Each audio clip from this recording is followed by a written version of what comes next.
A warped sense of values. Here, another thing that Peter said unto him, your money perish with you. What's the cause? The cause is, verse 20, because you thought that the gift of God could be purchased with money. A warped sense of values. When a bitter person skews things because they're focused on themselves, because they're focused on their hurt, they have a warped sense of values. Here they have the issue of seeing money in an elevated way, and you have the issue of seeing the Holy Spirit in an undervalued way.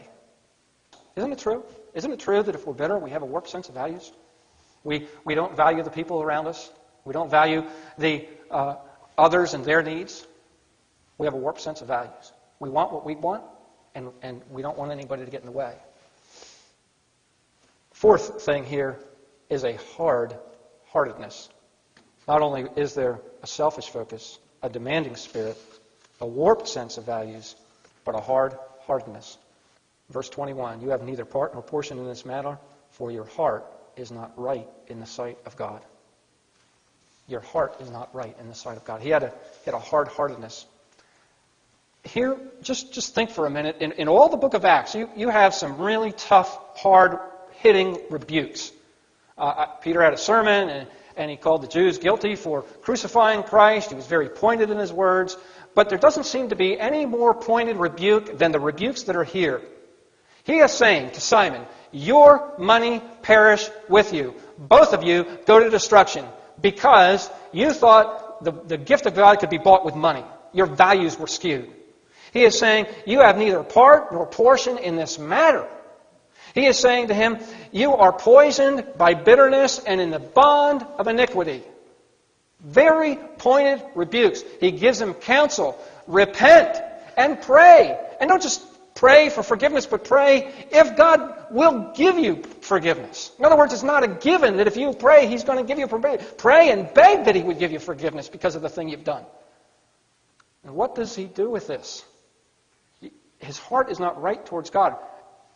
There's a hard-heartedness. It's like stuff, these hard rebukes that are trying to penetrate the mind and the heart of Simon are just, you pray that none of these consequences come upon me, is his response.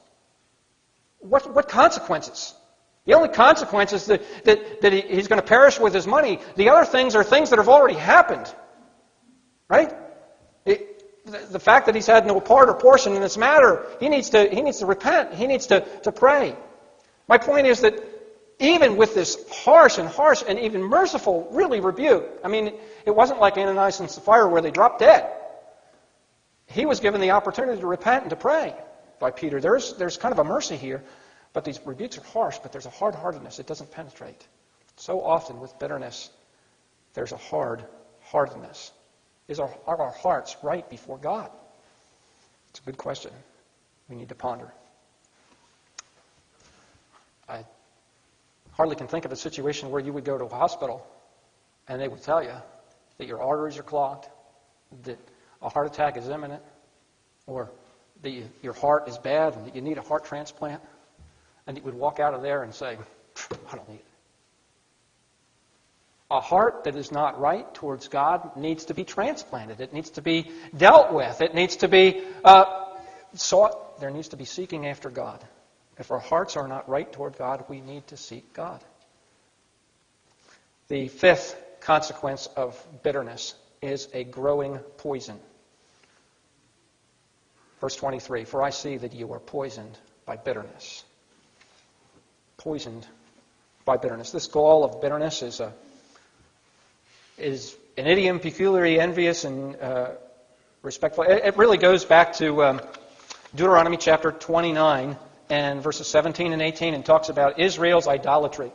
And here God had brought Israel out of Egypt and from the idols in Egypt, and now Israel was going back into the idolatry of Egypt and spurning the love that God had showed in delivering Israel and giving them and feeding them all through the wilderness.